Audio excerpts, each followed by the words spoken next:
We have the Nine of Pentacles. Good job, Aries. Like, you know, that's what the Nine of Pentacles is saying. You've done really well. You've done really well. And I know it won't feel, it doesn't always feel that way. Because the Nine of Pentacles is, she's worked really hard to create this sanctuary, this garden that she's standing in. She did it. And it's about enjoying what you've created. Now, sometimes we don't, right? Because we're always looking for the next thing. What do I do next? What's happened? And you've got Judgment here and you've got Death coming up here. So that is rebirth, death, transformation, dark night of the soul energy, if you want to call it that. But you survived it. And that's why I say about the Nine of Pentacles, whether you are in a studio apartment that you're barely making rent on, whether you live in a mansion, you know, or whether this is your peace of mind and, you know, you've gotten to a good place in your relationships and your boundaries and all that physical stuff, because Pentacles is always like our physical body, our homes, our possessions, our savings, our investments, even our relationships, but anything around physically, the support and stability that we're creating, if I could speak, right? It's that. Now, I kind of get the sense with Judgment coming up with this, that, and with Death underneath it, that it feels like there's been a lot of loss. It's been a lot of loss, but you're still, do you see that? I hope you see that. I hope you see that, how just surviving it or getting through it or still being able to remain standing after everything that you've been through, that is a big deal. That is a big deal. So hats off to you. Kudos to you. Pat on the back for you. You know, just know that I love you guys for this, that you did it. The Nine of Pentacles, you did it yourself. Next challenge is coming in though. And I get it. It's taken you so much to get to this place of stability after this. This is the dark night of the soul energy. This is where there's been a death. Judgment calls for a decision, and it's a decision that's going to change everything. And I kind of feel for you guys, it's going to threaten, I don't know the word threaten, but to threaten that security and stability. Now, it's not in the sense of the Four of Pentacles. Both the Four of Pentacles and the Nine of Pentacles speak about comfort zones. And the Four of Pentacles is that I don't have enough to give to this. I'm stuck. I don't want to risk it. This is also the same. It's where that becomes a gilded cage now. Whatever that sense of stability and security is that you've gotten, it can feel like a gilded cage. Why? Because it took so much hard work to get to that place of stability. And it's like, I don't want to risk it again. But the Nine of Pentacles tells us, enjoy it, but know that there is a whole world out there to explore. A whole world out there to explore. And that's been a repeat message that's been coming up a lot in Sagittarius season for a lot of people, and the challenges and stuff, which is, we kind of feel like we've achieved something. And hopefully we do. I know a lot of people don't, because we're still, oh, I haven't got this yet and I haven't got that yet. And it's like, no, look at how far you've come. Look at how much you have achieved. But it's about drawing a line under that now. It's about upping your game. That's why Judgment is a judgment call it requires. But it's going to be killing off an old version of us so that a new version can be reborn. So there's a second chance here. But when we say second chance, it's not doing something again. It's not doing the same thing again. You're going to have a new life now. So that old version of you, that's gone.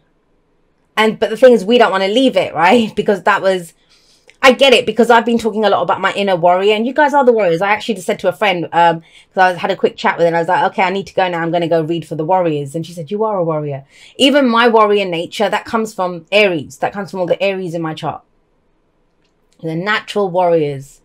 And my progressed moon is in Aries. Sorry, I'm hitting the mic here. My progressed moon is in Aries. So, you know, that's why a lot of that warrior path stuff has been a big part of my journey the last couple of years. That's starting to switch up. That's starting to switch up. So it's then what we see as a fight. Or, you know, the battle might have been outside in the real world before, like to get our finances straight, to go for the work that we want, to get the relationship we want, to get our independence, whatever it was. The nature of the fight is about to change, Aries. And I understand that. And that's difficult because you're so good at how you did it before, but you're about to do it in a different way. These two both say that. This transformation and change that's happening, it's you. What you see as a battle. Because the stuff that other people see as a battle, that's easy for you. Just saying. You got strength here. It's a past energy. strong. You dug deep. You got the courage. You've kind of, and you know, strength isn't always about the fight, because she's the one that has the strength, not the lion, right? And it's about surviving. It's about, you know, enduring. That takes strength. Digging deep, sticking with it and stuff. That is all strength. That is all strength. And you've done that. Like, you know, there's a big confirmation here, even if you don't feel it for this, that you did so well. You did so well. And I say that often to people that, you know, you are a warrior. And I used to say it to people with chronic illness, that, you know, you're a warrior, that some days just breathing, sitting up in bed, that makes you a warrior. When it's easy, when you're flying high, there's no warrior needed for that. We don't need a warrior during peace times. We need a warrior during war times. And the fight's about to change. I'll say that for you. And it's bigger, but it's more... This was like training camp. That's what it feels like. And a lot of you are probably thinking, what, Jay? Don't say that. It will get easier, I promise you. This is the phoenix rising up from the ashes. Phoenix rising up from the ashes. There's a new you being born. You are equipped for this. Please trust that. But what happens is we've got swords coming up at the heart of this, and that's the Seven of Swords there. Sevens always ask us one question. Is it worth it? Is it worth it? Now, if you get the Seven of Swords, is it worth the risk? Do I need to plan this a bit more? Does it, you know, she's trying to avoid something. Seven of Swords person is the thief and the knight. That's why it's seen as the lie, cheater, deception card. But we can't really lie to ourselves. And whenever the Seven of Swords comes up, even if there have been lies or, you know, things being hidden, they usually come out when the Seven of Swords comes out. Especially if the sun comes up anywhere around this. We don't have the sun, but we have the star coming up there. And this could be something that, you know, we've been hiding, and it's time to bring it out of the shadows. We'll get a clarifier for that and see what is around that Seven of Swords. That's the heart of everything. Is it worth the risk? That's what you're doing right now. Is it? And doesn't that tie in with what I was saying about the Five of Swords? That is it a battle worth fighting? Is it worth getting into this? But we only have those kinds of questions if there's a win-lose scenario, and it isn't. It's a win-win scenario. And that's why I think it's so important to know about the strength that you've exhibited and this kind of independence and what you've built and how you've survived and how you found that kind of safe spot for yourself, landed on your feet, defying this kind of dark night of the soul energy. In fact, that's what's helped you to do it. It may not feel like it because we just want it over, right? But even going through that, it shows us something about ourselves, about your strength, plural. Because I feel like whatever you've been through has shown you that, you know, there's more to you. There's more to you than what you realized. You on your own are good. This is to do with the people in your life. Friends, family members, colleagues that you work with, you know, partners, romantic life, whatever. It's all of that. Now, I get it because you've had so many losses. You've had so many losses, right? And I don't mean that in, you know, a literal way. There's versions of you that have died. There's versions of me that have died. So I absolutely understand it. There's versions of all of us that have died. We no longer want that, or things that mattered to us no longer matter. And so temperance is about taking stock of where we are. Now, if you just come out of that, death of self, death of stuff around you as a result of whatever's changed within you, that kind of stuff's been happening. Of course you want to avoid shit. It's like, you know, I don't need any more drama in my life, Jay. I'm good. You know, I just want an easy life. I just want a quiet life. I just want to stay with my little swords that I've got. And I'm good with that. Are you though? Be honest with yourself. Because what we've got here with the Three of Pentacles, it's compromise. It's working with other people. It's mind, body and spirit coming together to plan and create for the future. Getting the right people for the job. Getting the right aspects of yourself. All of you whole. You know, bringing them all together so you can blend this stuff together and have a life that flows more harmoniously and in a balanced way and in a moderate way so that every box is ticked. Not that you're working hard, but your family life is crap, or that, you know, your money's started to get good, but you don't have a love life, right? Do you know what I mean? I'm not saying you have to have a love life. I'm just giving some examples there. I don't date or anything, so I'm not judging anyone. But, you know, that's what the Three of Pentacles is. But you can make all the plans in the world. You can make every plan in the world, and you know this. You know this better than anyone, Aries. But Nothing ventured, nothing gained. Four of Pentacles. So you've got two cards of the comfort zone coming up. Now, I always look at who I'm reading for. So this is Aries energy. Aries is not a coward. Aries is not the type that's going to overthink things and say, oh, Aries is like, oh, let's go do that. That's what I love about Aries. Every Aries in my life, every Aries that I know and love, that's what I love about him. One of my exes that I lived with for 5 years, Aries moon, I loved that about him. Like, he was very sure on what he wanted or liked and how he felt, you know, that kind of energy, very definite yes, no, you know, and I love that. I absolutely love that. That's kind of one of the reasons he didn't overthink things as a Gemini, is because he had that Aries moon. However, so, I mean, what I'm trying to say is, for you guys then to get two comfort zone cards, that's going to be big, right? Think about that. Something mundane, something day-to-day, that's not going to rattle your cage. You can handle that. You're a pro at handling that, with death and judgment coming up, with strength coming up here. You're a pro at handling that.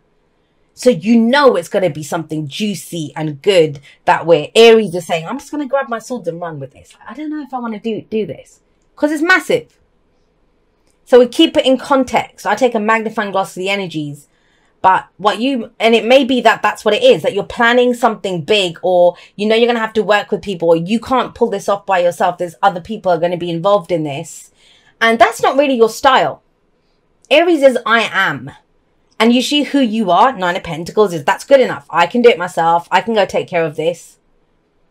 I have a lot of, I have people in my family who have Aries as their South Node or their North Node. And the North Node people, I'm always trying to encourage them to say, look, you can't do things by committee. You have to go and charge ahead and go and do stuff for yourself. And the North Node people, sorry, that's the Aries North Node. The Aries South Node people, I'm always saying to them that, look, learn how to partner up with people. Learn how to work with other people. Now, it's interesting that that comes in, because that's that axis. That's the energy that I feel coming up in this reading. And so that's the dilemma. You'd be good on your own. You'd be good, like, you know, getting out there, and if it was just on you, but it doesn't feel like it's just you. It's who you're working with, the people, other people involved in this. And that Four of Pentacles, he's trying to hold, or she's trying to hold on, sorry, to the pentacles that she has. Because it's taken her so long to get that stability and that security, and you've done that here, right? And it will make her feel vulnerable. But the truth of this card is nothing will change. And that's brilliant. That's amazing, considering how much change you've already gone through. So there may be this reluctance to get, oh my God, more change like that. You know, I've made my peace with the change I've gone through. I get that. But whatever that piece is that you've made, and you know what's of value to you now, which is amazing. This card says, well, we need to go spend it, invest it, do something with it, risk it. In other ways, it's a risk. It's always a risk. Unless we do, nothing will change. We won't lose what we have if we sit here with this, but we're not going to get anything new. This is truly, you know, when people say, will stuff change? Or, you know, which I don't advise people having those kinds of questions with the tarot, because it's up to us. If this card comes up, it's a no. It's like, no, unless you do something differently, and unless you risk that stability, that security, come out of your comfort zone a little bit, nothing will change. And I understand it is a direct contrast to the change that's been happening around you. It feels like you're in the eye of the storm. Like around you, there's a storm raging, and you found the eye of the storm, and you're sat there and you're like, okay, look, everything's, but it's not real, because there's a storm raging around you. And for you to kind of get out there and live a life, and to create more, or to go follow your dream, or to go do whatever, you're going to have to get from the eye of the storm to outside of the storm, which means you're going to have to pass through it. That's what I think I keep calling it a fight or an argument. And it's not an argument, but the conflict, whatever it might be, inner conflict, outer conflict, the conflict of taking a risk, the conflict of showing your hand, you know, whatever it is that you've been working on in the shadows, the secret. It's that. That's what gets you out of the storm. So please start thinking that if you're, you know, with that, it's compromise. And I don't mean compromises and compromising your values. I mean, we're talking about storms here. if you think about an oak tree, I love oak trees. I'm also talking about oak trees. If you think of an oak tree, if there's a storm, it will, it will sway and stuff. It's not going to just topple over. We had a cherry tree, I remember when I was a kid in our back, and the roots, there was a massive storm once when we were kids, and it kind of tilted a little bit, but we had to get it chopped down eventually because the roots were so far underneath the houses that it would have ripped up the foundations of the houses if that tree had toppled over and stuff, which it wasn't going to. I don't think they actually needed to chop it down, but hey, that's just me. So it's having your roots so far, and your roots are good. That's what I'm trying to tell you. 9 of Pentacles strength. Your roots are good. You can weather the storm. Knowing what your deal breakers are, but being flexible on everything else. Everything else you're flexible on. Now, that's where you are right now. Very much focused on, this is where I am. I want everything to be however you want it to be. But the star coming in says it's about time. You're going to pick your star to go forward. What is your star? It's the wish. This is the major arcana version of the 9 of Cups, the wish card. What is it that fills you? What is it that you feel? What did you come here to do? What are you fated to do? What do you feel destined to do? What's your life purpose? And I know that's kind of big because you're thinking, what? I don't know. I've just barely survived this stuff. I get it. But out of that, there's something new being born. And it's up to us. We pick the star in the night sky. We pick it. And maybe that's what Sagittarius season is for you. So you can pick, well, okay, this is what I'm going to go and do. This is the adventure that I pick. This is the adventure that I'm going to pick. And so with this star, and I just feel like you're not ready for that adventure for whatever reason. It's like, can I just sit for 5 minutes? I'm getting kind of that kind of a feel from this. But once we pick that star, the point is not, like a lot of people when they pick something, they want their next step to be the star in their hands. Like, oh, I'll pick that star, but I want it now. Or I'm not going to pick that star. That's the star I want, but because I can't see how to get it. The point of the wish, the point of the dream, the point of the goal, the point of that star is that it guides you. That you kind of look up at that star and that's my guiding star. That's where true healing comes in. And when I start walking towards that, start walking with the guidance of the star that I picked. Hang on one second. Let me just grab some water.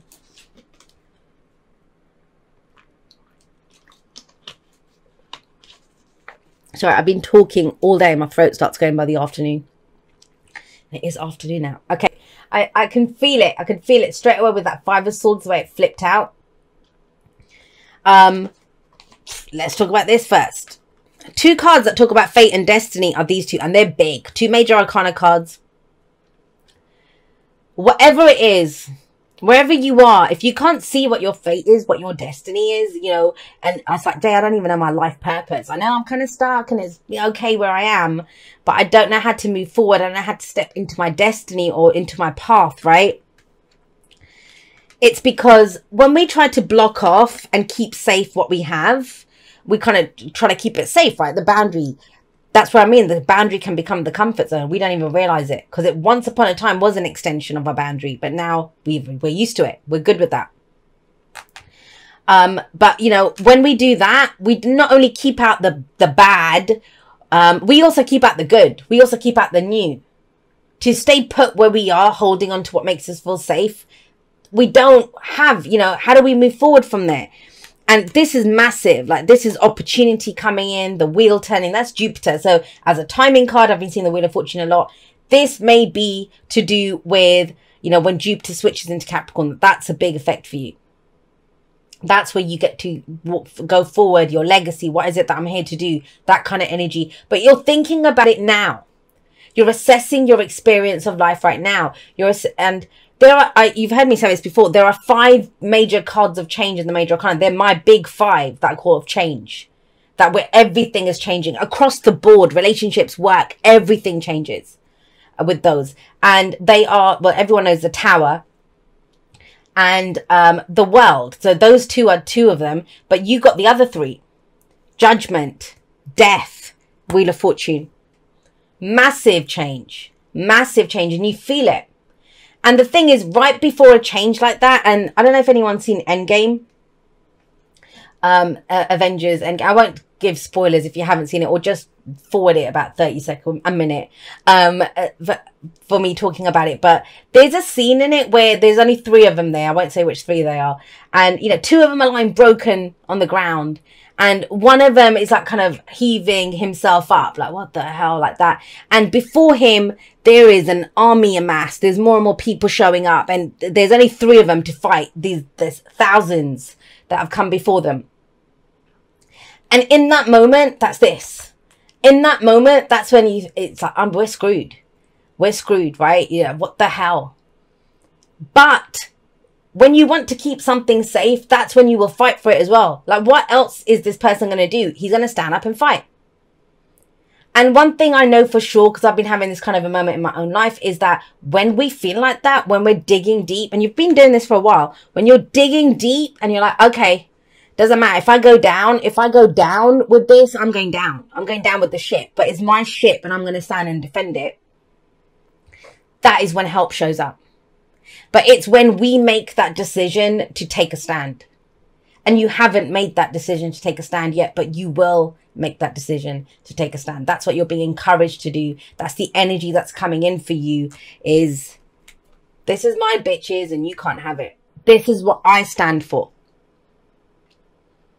You take a stand instead of this, which is, I don't want to deal with this. Nothing wrong with this. But you know what they say, that a strong defense is a good offense. Like, you know, if you go on that, no, you can't have it. That's mine. This is what I stand for. This is what I defend. It is mine. I'm going to defend my path, my journey, my wish, the opportunities that I see. You know, it's mine. And I'm almost sounding very Taurus-like with that kind of energy. But it is that. This is that I'm going to stand up for this.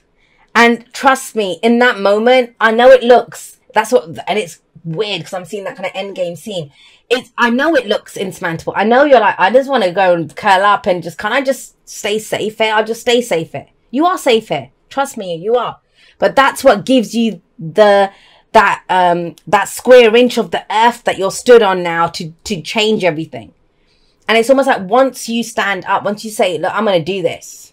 I'm doing it for me. I'm doing it because it's my fate. I'm doing it because it's my destiny. I'm doing it because this is the only way that I will heal, that I can live with myself.